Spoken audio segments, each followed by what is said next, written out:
Yo everybody, welcome back to another video, and in today's video I'm going to be showing you how to make a cool 3D glasses text effect inside of Photoshop. Alright guys, welcome back to another video. If you are new here, make sure to leave a like and subscribe to the channel with notifications on so you do know when I next upload. But yeah, in today's video I'm going to be showing you how you can make this cool 3D, sort of like 3D glasses text layer style. It's quite easy, quite simple, and overall it just looks really clean. So guys, I'm going to also have a free download for it in the description down below so you can customize it yourself. But if you want to learn the step-by-step, here's the video.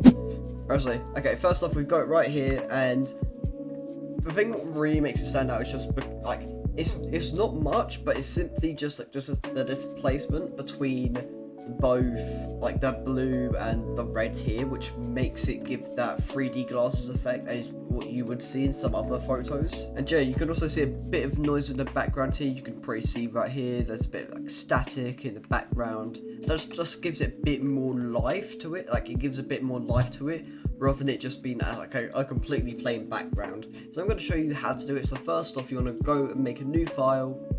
I'm going to use Twitter dimensions, so I'm going to do 3000 by 1000. However, you can do this however you want. 1920 by 1080, 2560 by 1440. It's all down to you really. So we're just going to load up a new file, and simply all we want to do first off is just get a sort of like a sort of slightly off black, I guess you could say. Like you don't want it to be completely pitch black, because I don't think that'd work well with the noise. But we'll just show it here. So what we need to do here to add the noise is in my comment here. But if we go to noise, add noise, and then this is where you can choose it. You can choose how much noise there is. You can go up to 400, but for this we're literally not using much. Only using 2.49, and you can choose between uniform and Gaussian. I think with Gaussian it's a bit less like profound, I guess you could say. But you can see here it's not like, you can't really see the static that much unless you're to put more on, and I don't really want to put a lot of static. Like I don't want to add a lot of noise, so we're just going to use a slightly actually just try and get a bit of a darker version of this. There we go, that's fine. And then simply, like I said, go filter, add noise, 2.49. Again, this is all personal preference. If you want to switch up and say if you want more noise, you can simply just add more noise. If you want less noise, put less noise. It's all really down to you really. Next up, the basic thing is simply just typing in the name of it. So I'm gonna put your name. Actually, I'm gonna put template, and we're just gonna increase the size of it a little bit just so it can fit more onto the banner, and it's sort of like it stands out a bit more. Increase that a slight bit more. There we go. Okay, that's good. You can choose any font for this. I'm just using this one because I'm personally just a big fan of this font, and I just think it looks kind of cool really. But next up, you want to make two like duplicate layers of this text file, so you need to press Ctrl J twice and it'll give you 2 copies. And what you want to do is you want to put the original file or the original layer at the top, and I've sort of just put in order. So this one wants to say white, and with these ones you want to do the 3D glass effect. I believe you can also maybe do a neon with this. I'll quickly just try it now. But basically what you need to do is you need to get the colours you want. So in this case we'll use pink, we'll use like a light blue and pink for now, but we'll do the regular red and blue in a minute, just because I want to see how this looks.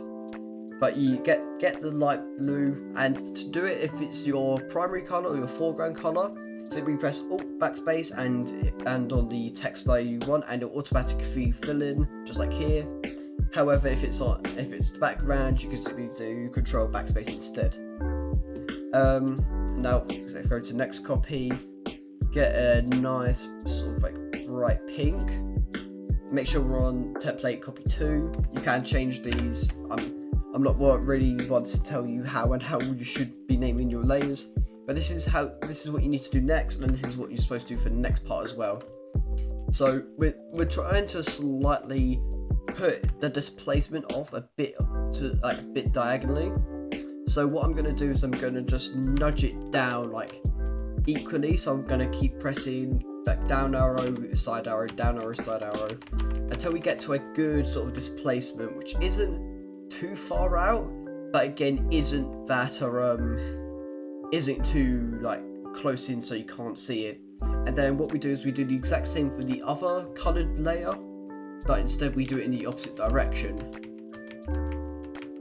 So there we go.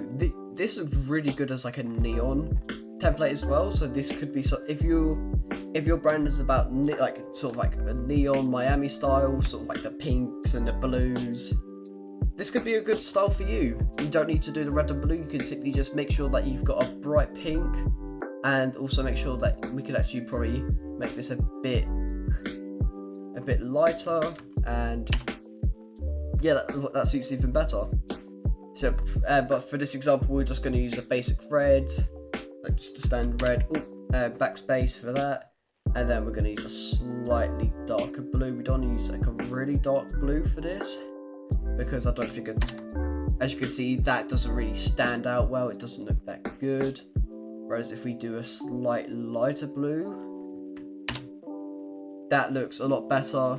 However, okay, this is a bit brighter, so we need a slightly brighter one. And there we go. That already looks a lot better. This is a slight opposite way of doing it, but like compared to the original. But I'm seeing here I may want to. Oh, sorry. I may want to increase like sort of like this displacement from here. And yeah, I think that's really all to it, guys. If you, like I said, the download for this will be in the description down below for anyone who does want to give this a try.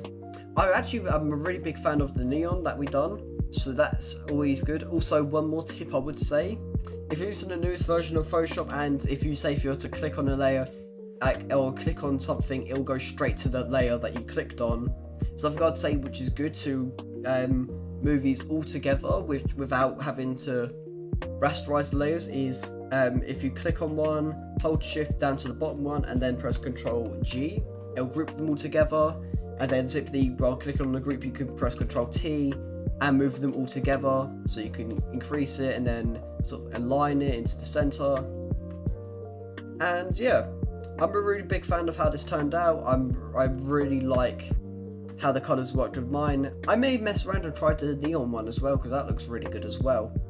But yeah, guys, thank you guys so much for watching this video. Like I said, if you do want to get this sort of template, the source file is down in the description down below for you to download and edit yourself. Use your own font, change the displacement, change the colors, all that good stuff for you guys. But yeah, guys, thank you guys so much for watching, and I'll see you all next time. Peace.